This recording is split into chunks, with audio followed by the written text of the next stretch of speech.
Step by step on business. That's on my mama, watch me spin on me and split, now I can't feel it. We in the trap, we sold the city on my biddy. Take these diamonds off and show you how we lit it.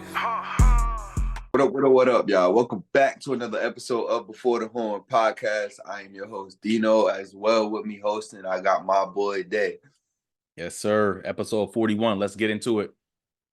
Y'all know exactly what's up. As well as I told y'all before, my boy Lil, he got some stuff going on. He got some things he got to take care of, but he'll be back soon, man. He'll be back. I promise he will. But today is going to be strictly Wildcard Weekend. We're going to be talking about all of it. We're going to break all of it down, talk about what we've seen. As y'all see, this is right after the game, the last game of Wildcard Weekend. So we're here to break it all down. This is strictly what it is for this episode. Let's get straight into it, Day. And we saw some blowouts. We saw some great wild card games this weekend. Let's just hop right into the first one to kick it off. CJ Stroud and Houston Texans, they defended their home turf as they defeated the Cleveland Browns 45-14. And my question to you is, are CJ Stroud and Houston Texans, are they for real, or is this just a Cinderella story? I mean, I'm gonna be honest. Yeah, you know I've been rooting for them since like day one, just because I like CJ Stroud. So I don't want to really say it's a Cinderella story, but it kind of is in a way, because you don't really see too much success like that with these young players, these rookies, and a rookie head coach. Like you're having players that never touched the NFL field thrive. You know what I'm saying? You got coaches that Facts. never let a team thrive right now. Like, I love to see it. So I am gonna say it is a Cinderella story, but it's a very, very interesting one. It's one that you don't see a lot. So I mean, I like to see what I've been seeing from them, especially in the last game. They just destroyed that top 5 defense and just put up 45 on them. So 45. You love to see that, bro. You just love to see that, especially out of CJ Stroud. He's showing why he's the offensive rookie of the year. So but I am gonna say it's a Cinderella story, just because you don't see this, bro. You don't see this much. Honestly, bro, Texans are a really, really good team, but this is just kind of a Cinderella story. I'm not trying to rain on Houston's parade. Trust me, Houston. I love what you guys did this year. Rookie head coach, rookie quarterback, a whole bunch of young guys all over the field. Probably defense rookie year and Will Anderson Jr. This team stepped up big in the playoffs, but CJ Stroud had an immaculate game in the playoffs. He was darn near flawless. He made that top 5 Browns defense like they don't even belong there. I mean, hey, Stroud threw 16-24, 274, 3 touchdowns, no turnovers at all. Devin Singletary ran the rock efficiently, 13 for 66 and a touchdown. Nico Collins had him a day. John Mechie, he stepped in a little bit as well. I wish I got to see Dalton Schultz a little bit more, but Brevin Jordan had 1 catch for 76 yards, a deep ball touchdown. And the Texans defense, boy, oh boy, those 2 pick sixes were crazy. One by Steven Nelson and one by Christian Harris. What more do you want from the Texans team? Honestly, most of America picked the Texans to lose this game, and let alone, no one knew that the Texans were going to win the division this year, let alone even get in the playoffs. So this is just outstanding all around. Kudos to DeMeco Ryans and CJ Stroud. They put this together. I'm glad for this organization. Houston finally got their first playoff win in like 5 seasons since Deshaun Watson was at the helm for Houston. This is just outstanding all around. But let's see if Houston can continue it next week when they travel to face the Baltimore Ravens. That's going to be a huge task. I think it's going to be a great game. But, hey, we'll give y'all our predictions later on this week. But, honestly, just great game by Houston all around. And then for the Cleveland Browns, Joe Flacco, that magic definitely ran out. It ran out big time. The Browns defense was nowhere to be found. Myles Garrett, I mean, he got some hurries back there, but Laramie Tunsil, he had Myles Garrett on lock. And I told you guys on Friday's episode that was going to be a key matchup to watch. And Laramie Tunsil let up 0 sacks against Myles Garrett.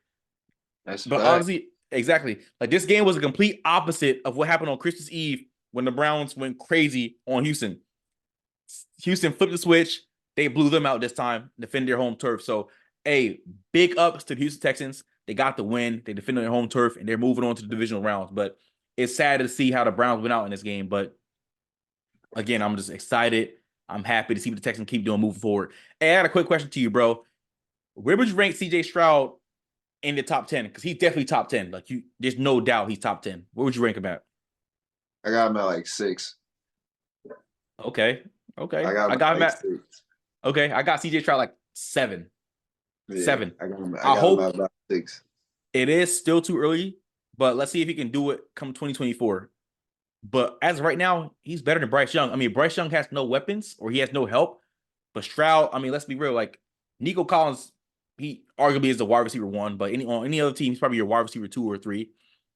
Dalton I Schultz, mean, he stepped up big time. He was a great addition. I mean, if you want to be real, you want to look at things on paper. Bryce Young actually has more weapons than CJ Stroud. If you was to look at the rosters on paper before the season started, before you see what Nico Collins could do, before you see Noah Brown, what he's been doing, before you seen Tank Dell's, Tank Dell's a rookie, you know what I mean? But he Before got you injured see earlier all this these year. players, is that if you was to go put these rosters next to each other and be like, yeah, Adam Thielen, they got Miles Sanders in the backfield. You know what I mean? If you was to compare those before the season started, I'm not gonna lie. You would probably think that Bryce Young would probably have a better season throwing. I'm gonna be honest with you. Who else does Bryce Young really have? I mean, I'm not trying to make it into a Stroud versus Bryce Young debate, but who else does Bryce Young have besides Adam Thielen and Miles Sanders? Who's Miles Sanders? He's shown his career. He only runs behind a good offensive line. Damn thing, bro. He even have 100 yards rushing. That's what I'm saying. He can only do it behind a good offensive line. We see that in Philadelphia, so I don't know. Take that away. I'm sorry. That offensive line is putrid. Yeah, that old line is just bad. No, That's what I'm saying, bro. You could definitely he has say nothing. that. You could definitely say that 100% about them. That old line is just terrible, bro. Yeah. So I'm not trying to make this about a Stroud versus a Young debate, but back to CJ Stroud and the Texans. I got Stroud ranked in around 6 or 7 as well. He just put on a great year. If CJ Stroud isn't your rookie of the year this year, I know you could make a debate or argument for Puka Nacua as well. He went crazy, but if Stroud isn't your clear-cut rookie of the year, put whatever drug you want down. Seriously. Facts. All right, let's move on to the next wild card game. Tyreek Hill made his return to Kansas City at Arrowhead, but his Dolphins came up short big time as they lost to the Kansas City Chiefs 26-7 in a freezing game. The Dolphins, they can't handle that cold weather, bro. And my question to you is, can the Chiefs continue this momentum, or is their offense still worrisome? Yeah, they still had the drops, man. They still had the drops. Y'all know I was talking that whole game about the drops just because Travis Kelce went on air saying how he don't care what people say. Y'all talking about his unit and all this other stuff. Bro, look, listen, you playing in the same game that we watching, okay? We could see with our own 2 eyes the drops, bro. You had 3-4 drops the game in yourself. So you're included in that group, my boy. I love Travis Kelce to death, bro. His game is impeccable. He's the best to ever do it, hands down. You know what I'm saying? But Yes. I can't, bro. As a receiver myself, bro, I can't sit there and just say nah, that's not happening. Yeah, it's happening. Your receivers are screwing Patty up. But to answer your question, bro, when you got number 15 in the backfield, bro, I don't think momentum is ever an issue. I'm gonna be honest with you. I'm sorry, bro. It's about his surrounding cast, if you ask me, man. They're not helping him enough. Even the O-line be looking shaky at times, man. But when you have number 15, Pat Mahomes, bro, like I said, momentum is not an issue. I think he is momentum himself. He's gonna bring your team momentum regardless. I mean, it's just his surrounding cast. His surrounding cast needs to be on the same page as him. Speaking of that, Rashid Rice, I love to see what I seen from him. He stepped up big time. He definitely established himself Big game as for the number Rashid 1 Rice. receiver. He definitely established himself as the number 1 receiver on that team. So, I mean, as long as he can stay consistent, they have a lot more hope with the actual number 1 receiver outside of Travis Kelce. So we all know it's just inconsistent. It's inconsistent from everybody else other than Rashid Rice right now. So I'm gonna start off with the Miami Dolphins. I'm gonna just put this out there right now. Tua is the next Dak Prescott. With all due respect, I respect Dak. He's a division rival. I respect 15.8, man. Tua is not that good, bro. Tua is not that good, bro. Yes, when you're playing with a stacked offense, you got Hill, you got Waddle, you got Mostert in the backfield, you got A-Chain. Miami did suffer a lot of injuries on offense and defense this year. But Tua and the Dolphins look like they were unprepared and didn't want to be there. That weather looked like it got to them so bad. I don't make no excuses for the weather because Mahomes threw for almost 300 yards in the same exact weather. So I don't want to hear nothing about, the weather, blah, blah, blah. No. I mean, yeah, he had a long touchdown pass to Tyreek Hill, but did you guys see that throw? It was a duck. It was a duck, and the cornerback couldn't track the ball. But again, it counted at 7. That was the only touchdown that Miami got the whole game, regardless. But other than that, Tua did not look good at all. And this Chiefs defense, they had Tyreek Hill. Besides that long touchdown, they put hands on Tyreek Hill, and it was over after that. They stopped most of the A chain in the backfield, and they put hands on Tyreek Hill, and Waddle couldn't really do anything either. They put hands on these receivers. They got physical with them, and they took them out of the game. That's pretty much what it was for the Chiefs defense, how they stopped Miami. And Mike McDaniel, you have a great offense, but you need to adjust better because Steve Spagnuolo, he called a great defensive game against Mike McDaniel. And we know Mike McDaniel's offense is, I'm not going to say it's unstoppable, but the way that Spags called that defense against this offense, it looked very flawed. But we'll see what happens with Miami going forward. But I'm just going to put that out there. Tua is not that great. For the Chiefs, on the other hand, to answer that question, their offense is still worrisome. I'm not going to lie. Still see some fumbles. We had Edwards-Helaire had a fumble. Pacheco ran the ball greatly. He had 24 for 89 and a touchdown. He ran the ball really that's a Jersey boy right there. For sure. Shout out to South Jersey. But the drops by the Chiefs offense, the drops. You mentioned Travis Kelce. Those drops. He had like 4 drops that game. I'm like, bruh, catch the ball. The other receivers had drops. Like Dino said, the only receiver that stepped up was Rashee Rice. I mean, Kelce still had a good game. He still had over 70 yards receiving. But Rashee Rice was the only receiver that stepped up. I feel like Rashee Rice definitely have a bright future for these Chiefs, but their offense is still worrisome. They didn't really play too much great football against a Miami defense that had a lot of injuries on it. But at the end of the day, Kansas City got the win. They defended Arrowhead. So, hey, let's see if the Chiefs can do it again as they travel into Buffalo to face Josh Allen and the Bills, who we're going to talk about later. All right, let's move on to Sunday's wild card games. As we saw a shocker as Jordan Love, Matt LaFleur, and the young Green Bay Packers, they went into Jerry's World and they stunned the Dallas Cowboys by a score of 48-32. And my question to you is, who is at fault mostly for this Cowboys loss? Mike McCarthy, Dak Prescott, or the Cowboys defense? I'm gonna take Mike McCarthy out of that. I'm gonna take Mike McCarthy out of that. I'm gonna solely, I'm gonna take Mike McCarthy out of that. You gonna take him out of it? Bro, watching the game, the Cowboys trying to do what they always do. It's not like they changed the game plan. That's true. They players didn't execute. They tried to get CD the ball. They still moved him around. They gave him shots. He dropped the ball twice early in the game. I mean, they did what they usually do. It's not like they did anything different. Maybe the defensive coordinator, I will put it on him. But Mike McCarthy, not really. I'm gonna be honest with you. I'm gonna put this solely player based. I'm gonna be honest. They just didn't come out and perform. Looking at the way the defense got slashed, bro, it was terrible, man. They got slashed. If you want to look at the box score and say, yeah, well, Dak had over 400 yards, BS. Yeah, misleading numbers. Misleading numbers. Oh my Empty God, calories. Should watch the game. Dak for the first 20 minutes of this game had 0 passing yards. He was 1 for 4, 5. 1 for 4, 1 for 5. It had 0 passing yards, bro. And an interception. Like, come on, is that an interception? And an interception. The defense had more passing yards than he had on offense. Like, you can't say that you can't really save him either. This was just a poor performance by the Dallas Cowboys in general. This is a team that I thought was going to come out and smack them because they're playing at home. I have faith in them at home. So did America. You know how they play at home, bro. This was crazy, but I'm gonna also give a lot of kudos to Jordan Love, man. Jordan Love came out and balled. He came out and balled. He gave you about 100, and I think it was like 179 yards in the first half in general. And then he came out the second half, gave you another 100 yards. I mean, he was just putting it on the money. Very efficient. 18 for 21. 16 for 21. It's not, bro, you can't really get better than that.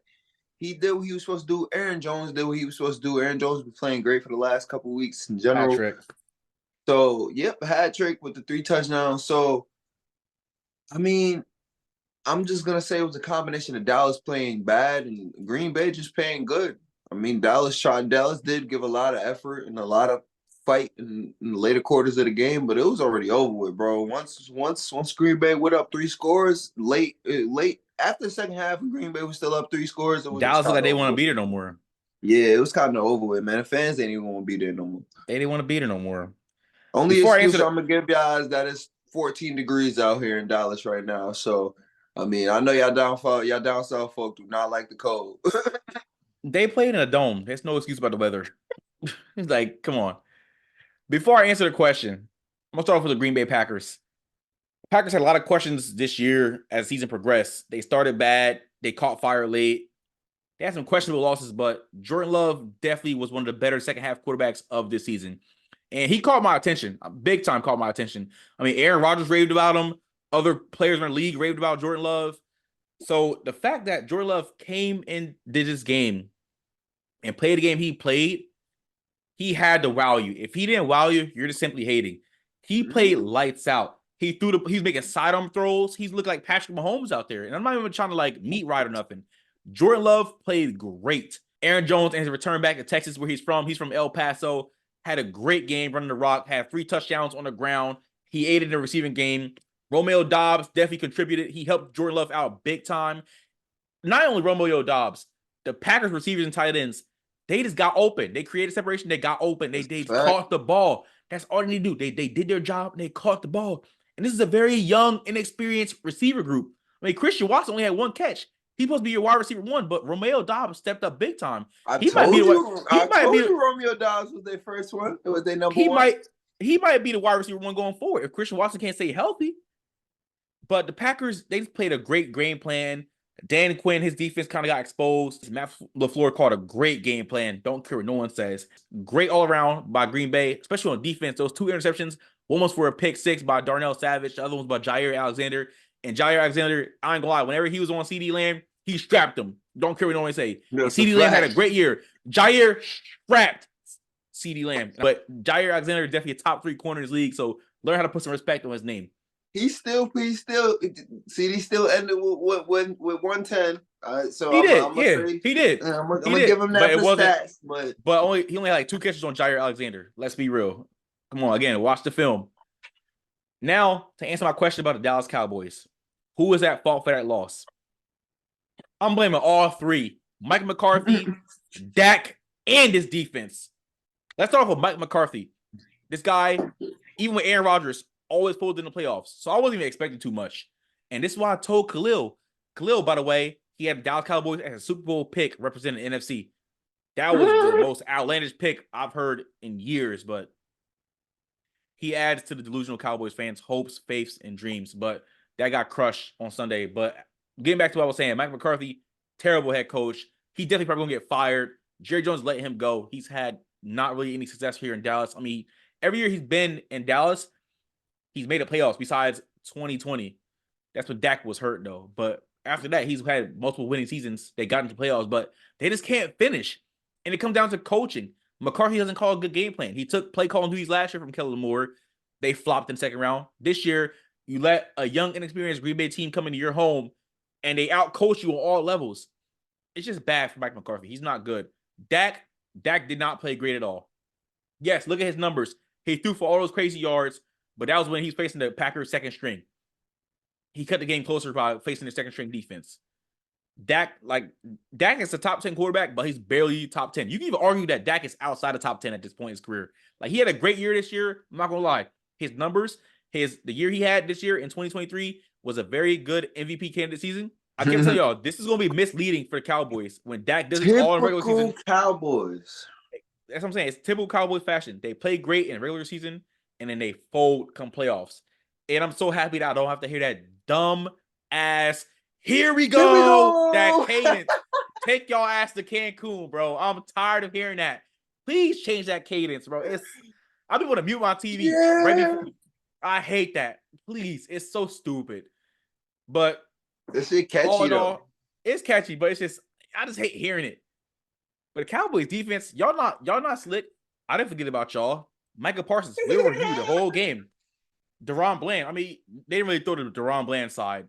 Jordan Love knew better than that. Deron Bland was league leader in picks and interceptions returned for touchdowns. But Stephon Gilmore, bump and run, bro, he got torched a couple times. Oh, yeah, he did. He That's what I'm saying. This front seven got exposed, and I don't know. The Cowboys have too much talent on the roster to keep doing this every year, year in and year out.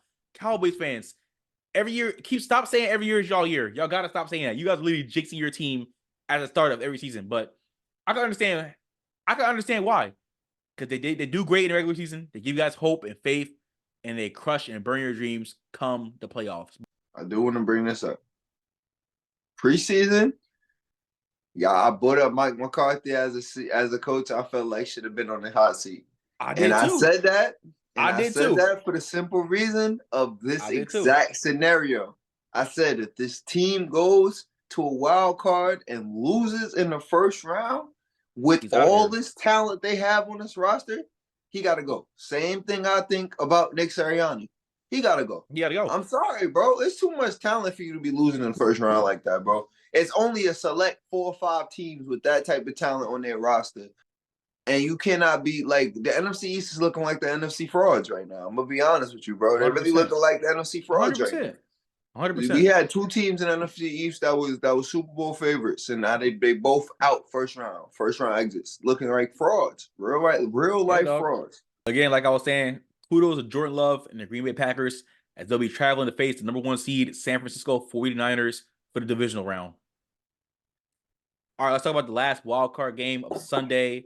Matthew Stafford made his return to Detroit, but it ended up with a 1-point loss as Stafford and the Rams, they came up short against Jared Goff and the Lions by a score of 24-23. And my question to you is, are the referees at fault for the outcome of this game? Bro, come on, man. I'm never using the refs as an excuse ever. I'm sorry. I mean, you just had to watch the game, bro. The game was a good game. All right, it was a lot of iffy calls. It was iffy calls back and forth. Yeah, both sides of the ball had iffy calls. All right, so I'm not gonna use the refs at all. But I'm just gonna say it was a great game, man. It was a playoff game. It was a good game. A little homecoming. I'm not gonna say a little homecoming, but a little. They booed him. It was not no homecoming for him. They booed him out the stadium. They did boo him. They booed him when he first ran in. But I mean, he came out and he actually had a good game, bro. He played like it meant something for him. Puka Nacua, man. Stop playing with him. Stop playing, bro. 180 on 9 catches, bro, and a touchdown. Come on, man. He said this was the guy this is the guy that was supposedly in Cooper Kupp's role. And Cooper Kupp was on the field. Like, come on, man. Like, I don't want to hear it no more. I really don't want to hear it no more, man. Just put respect on this guy's name, bro. Put respect on this guy's name. The game just came down to, honestly, the stall-outs. I'm gonna say the stall-outs on offense was really what did it for the Rams. They had a lot of missed opportunities and they just kept stalling out. I think the Lions gave them a lot of opportunities and it just they just kept stalling out. I mean, another receiver to bring up, man, Amon-Ra St. Brown. Amon-Ra St. Brown has been great all season too. He's another one that's been a dog all season. He shows up in big games, and he showed up in this one too. He did his thing as well. Just the supporting cast around Jared Goff. Jared Goff came out there and had a poised game, man, a real confident game.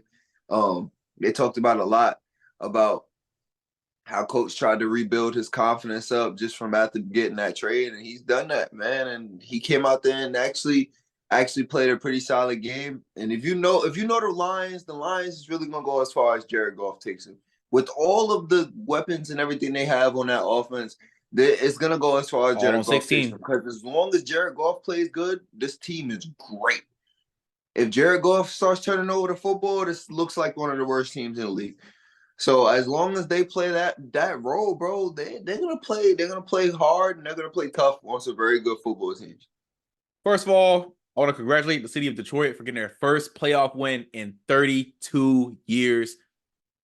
Congratulations. Now, nice. I'm not the type to blame the refs, but the refs definitely missed that call at the end where Puka Nacua was getting interfered with while making a catch. That's a Again, fact. I can blame the refs for this ending this game, but that was a missed call. It was such a bad missed call. I would, if I'm the DB and I'm getting killed by Puka Nacua all game too, hell, I might grab a jersey as well because Puka Nacua was killing the Lions secondary. The game plan was bracket Cooper Kupp, stop the run, but that left Puka Nacua free. Matt Stafford had a really good second half of the year because earlier in the year, he was very, very questionable. He was not that good, but he fought to get the Rams in the playoffs, so you got to give him credit for that. Stafford had a pretty good game, besides that the Rams could not just finish in the red zone. That was their woe of the game. They could not finish in the red zone. They settled for field goals. They missed opportunities. They should have went for it on that 4th down as well, but McVay decided to punt the ball. But hey, you live, you learn. But I really wish Kyron Williams got more carries in this game. He only had 13 carries. The Lions' run defense isn't that good. They should have been running the rock down Detroit's throat, but they didn't. McVay settled for passing the ball, but I could pause. I apologize, ladies and gentlemen. But if they was very pass heavy, I would too when Stafford's about to throw for almost 400 yards in this game. But honestly, this game down to the red zone play of the Rams, they just couldn't score in the red zone. Like, they lost by 1 point, and that certain plays really killed it for the Rams. But on Detroit's side of the ball, the Lions started off really, really hot in the first half. Like, they looked dang unstoppable. I was thinking, I'm like, yo, the Lions, they not getting stopped on offense.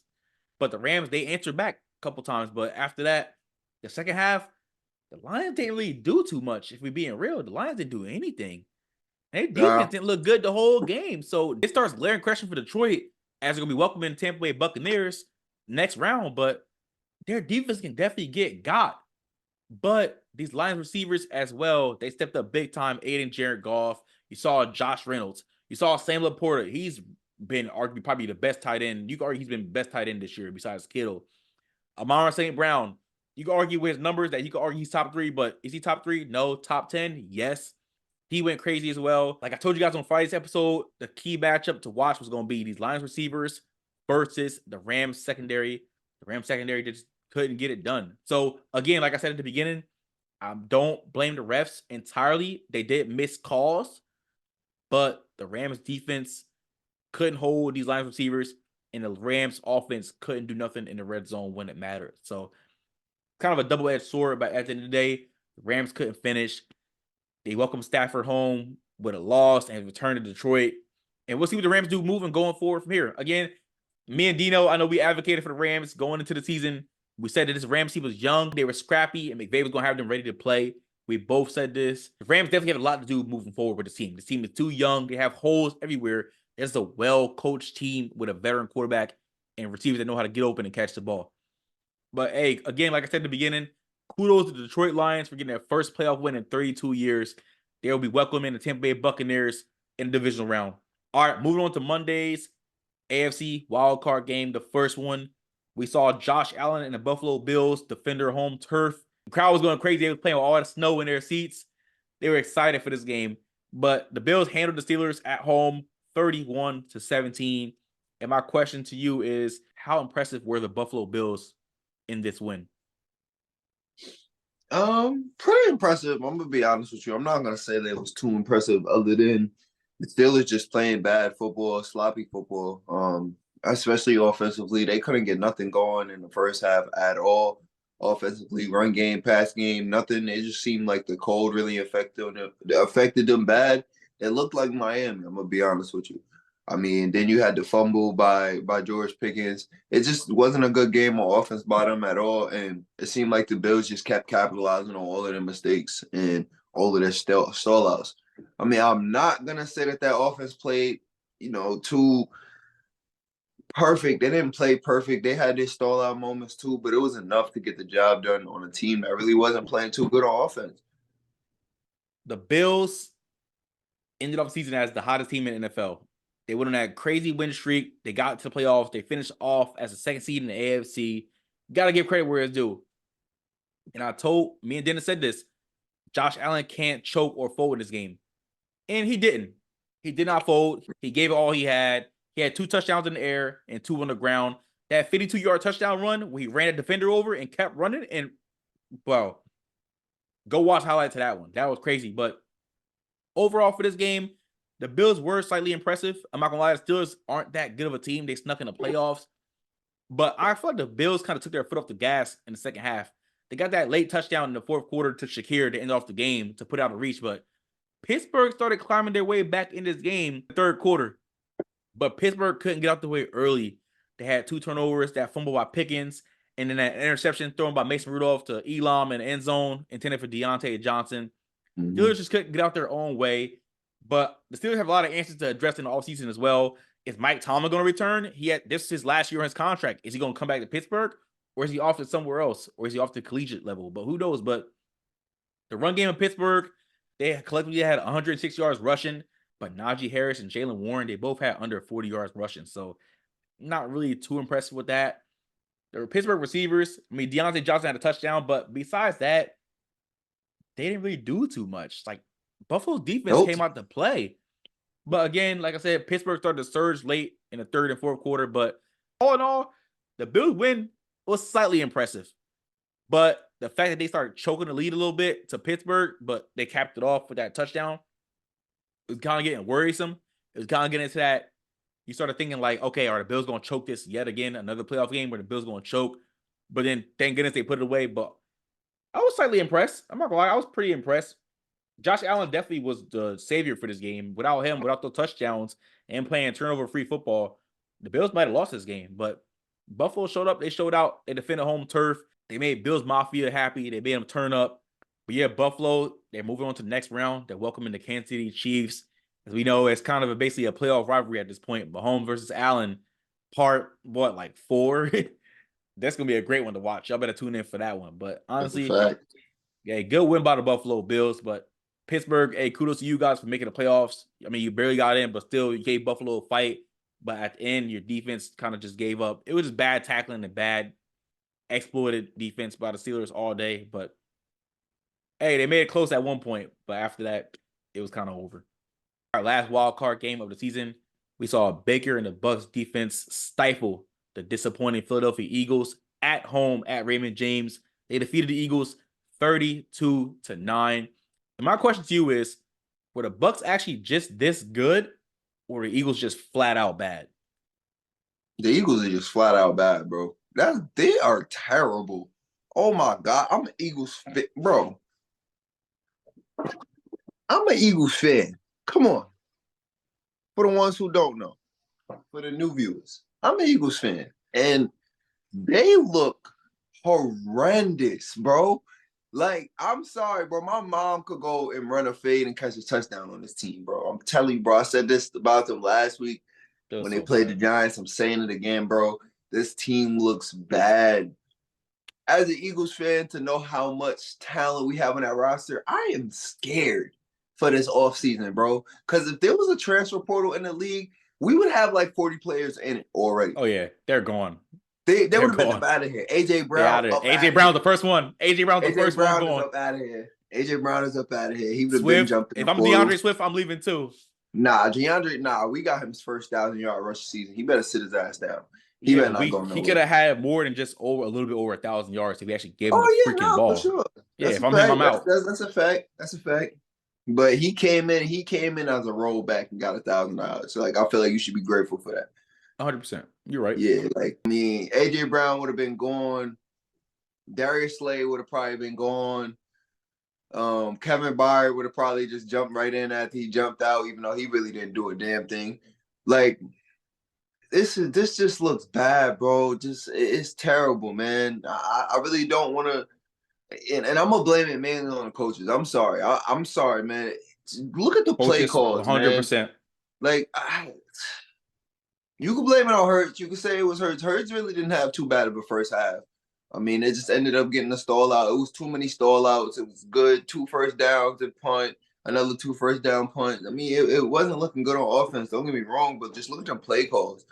3rd and 8, you're on a screen. Like, come on, man. Like, what are we doing here? What are we doing? You're running a screen with receivers at that. Like, what are we doing here? Like, come on, bro. I need something else. I just need something else. I mean, kudos to Tampa. Kudos to Baker Mayfield. Y'all got 2 late touchdowns in the game where the Eagles just looked like they didn't want to play no more. I'm going to be honest with you. So, I'm not really going to say that. Y'all really didn't do a damn thing in the second half. So, yeah, I'm not really going to say that. Y'all that good. Y'all really aren't that good. Just be honest. Y'all really aren't that good. The Eagles was just that bad. This team is terrible right now. So, yeah, that's the answer to the question. As an Eagles fan, I'm honestly happy that the season is over. You start 10-1 and you go 1-5 in your last 6 games. Get smacked by the Niners. They get smacked by Dallas. Then you blow it in Seattle. Pause. Then you welcome the Giants on Christmas Day. You barely beat the Giants. Then you welcome Arizona to town. The Cardinals beat you at home. They put up 35 on you. Then you go to New York and you let the Giants go crazy on you. And then in this game, make Baker Mayfield look like Tom Brady. I thought Tom Brady was playing under Baker Mayfield's pads. Tom Brady was like, "No what? I'm gonna go out there and put on Baker Mayfield's pads. I'm number 6." Because that's the way Baker Mayfield looked tonight. Baker Mayfield threw for 337 and 3 touchdowns in his poorest defense. The Eagles looked like they did not want to play. The Eagles got down early, 13-0. It looked like they didn't want to play no more. It was poor tackling everywhere. The defensive play call was horrible. No one looked like they wanted to play. We barely get pressure. We got pressure. We got home a couple times on Baker Mayfield, but it was just bad. Like, what was that? I don't even know what to tell you. What was that? And the Bucs on offense could have put up more than 32 in this game because Baker Mayfield's receivers had a couple drops. Mike Evans had a couple drops. Ott had a couple drops. Palmer had a couple drops. Bro, these receivers were dropping the ball for the Bucs. Baker Mayfield could have threw for like 450. In all honesty, I'm not even lying to you. But just for the Eagles, bro, y'all, there's a lot of glaring questions going into the offseason. Is Nick Sirianni going to be returning as a head coach in 2024?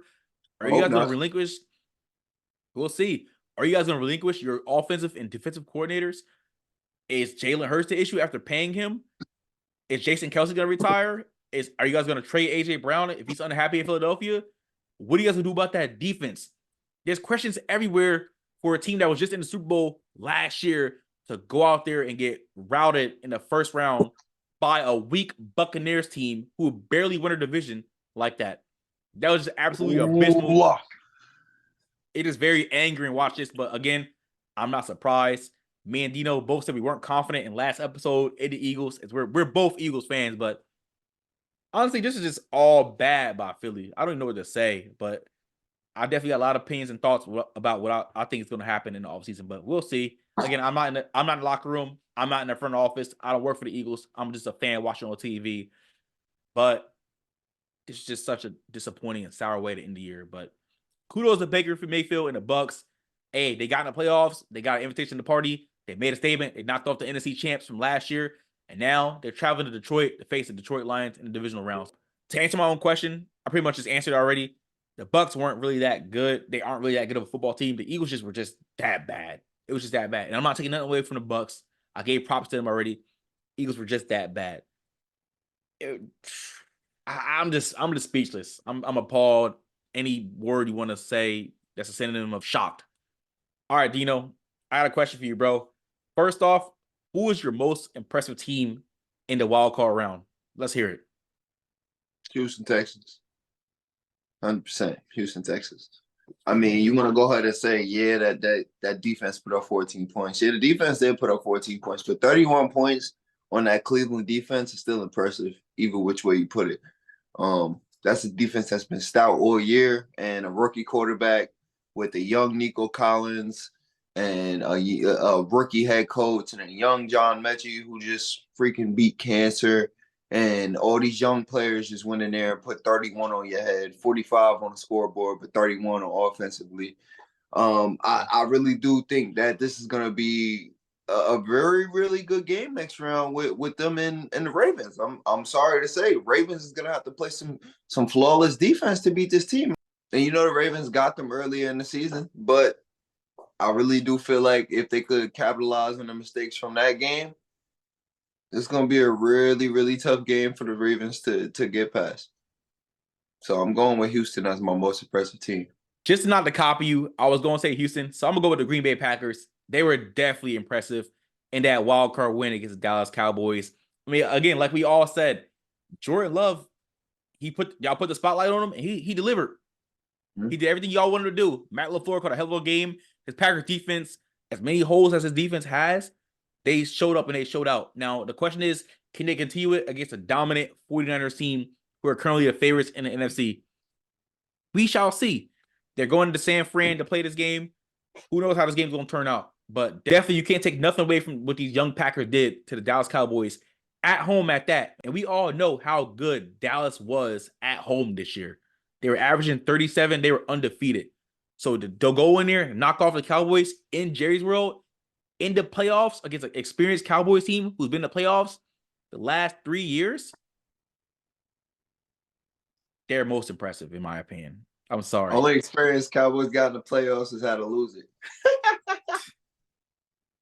Can't spell Dallas without an L. Double, back to back. But hey, my next question to end off this podcast, bro. Who was your most disappointing team of the wild card round? Most disappointing team. I want to go with the Philadelphia Eagles, but I'm not going to go with the Philadelphia Eagles only because they were disappointing before the freaking playoffs even started. So I'm not going to go with them. As far as disappointments, I'm definitely going to have to go with Miami, man. To come into that game and be the leading scoring offense in the league, I don't care what degrees it is outside. You need to put up more than 7 points. I'm sorry to say. I mean, you still had your playmakers out there. There wasn't no injuries on that offense. That was literally just grit versus grit. Who wants it more? That's what it was. And obviously, they just let the weather get the best of them. That's some disappointing stuff right there. I'm gonna be honest with you. To be a grown man and to let the weather get affect you in the game of football, it's a problem. Yeah, I'm not gonna lie. I was gonna say Miami as well, but I'm gonna go with the Eagles simply because it was just disappointing. Yes, the Eagles were disappointing prior to this playoff game, but the way I just went out there and just crap to bed, it's just all bad. Like I said, there's a lot of glaring questions or concerns about this Philadelphia Eagles team. What's that face for, sir? This is a more disappointing team than both of them. I'm sorry. We can both capitalize on this one. We're gonna both have to capitalize on You know this what? Now that you say that, the Dallas Cowboys might be the most disappointing team. About? They actually might be the most disappointing team. And I'm not saying that because I'm an Eagles fan. The Cowboys were supposed to spank the Packers at home. They are the most disappointing. They were heavily favored in that game. And they, like I said, they let Jordan Love and Packers come in there and just rout this team. Out-coached, outplayed, outsmarted. The Cowboys looked like they didn't want to be there either after they went down early. Micah Parsons, like I said, he was non-existent down near the whole game. CeeDee Lamb, I mean, he had some catches. He had over 100 yards receiving, but when the Packers put their number one corner on him, he didn't do nothing. He only had 2 catches on Jair pretty much, and it was like small catches. But the Cowboys were disappointed as well, but I'm going to just stick with my Eagles so I won't keep throwing straight at the Cowboys. I mean, hey, my team was disappointing as well. So, hey, both the NFC teams that were supposed to be good this year, they both got bounced in the first round, so we don't got to worry about them no more. So that's pretty much that. But ladies and gentlemen, that is it for Before the Horn podcast, episode 41. Again, this episode was just about the wild card round from the NFL. Give us your thoughts and opinions about the wild card games that occurred this weekend. Who was the most disappointing? Who was the most surprising team? Tell us how impressed you guys were by CJ Stroud. Tell us if you guys think that Josh Allen and the Bills can actually go and defend their home turf and beat the Kansas City Chiefs, or you think Mahomes is going to get the upper hand yet again. Let us know what you guys think about the Philadelphia Eagles. What do they have to do to be better and reach back to Super Bowl next year? What do the Pittsburgh Steelers go from here with Mike Tomlin? What do Stafford and the Rams do going forward? Is McVay going to stay and continue to rebuild, or is he going to move along? Where do the Dallas Cowboys go from here involving their head coach and quarterback situation with Mike McCarthy and Dak Prescott? Leave all those questions below, and if there's any questions you guys have for us in regards to Wild Card Weekend, leave them below in the comment section as well. But we appreciate y'all. Make sure you guys like, comment, share, subscribe on this video, whatever platform you guys are watching or listening to us on. We appreciate all the feedback and support we have been getting. Make sure you guys follow us on all our socials, as well as our personal Instagrams. They are on the screen as well in the description box. Follow our podcast Instagram at Before the Horn Podcast. Follow us on TikTok and Twitter at Before the Horn Podcast. Yeah, as y'all know, man, you can do your part in supporting us by supporting us on our Patreon, man. We regular guys. We got 9-to-5s. Regular work, we just take out of our free time to bring you guys this content and talk about stuff that we love. Patreon is our best way to support us, for us to move forward and to keep doing this, man, as well as other perks Patreon come with, like getting to know us, connecting with us personally. You want to talk, you want to argue, you want to chat, whatever you want to call it, you want to do that personally. Patreon is the best way to go. On top of that, we have our t-shirts and hats on the way. They're in the making. If you want free ones, if you want discounts on them, come on and support us through Patreon. That's the best way to help us out. But you know, we do appreciate every bit of support that we get. Again, ladies and gentlemen, like, comment, share, subscribe. Thank y'all for tuning in to Before the Horn Podcast, episode 41. We are on to the divisional round. We shall see you guys on Friday. Peace.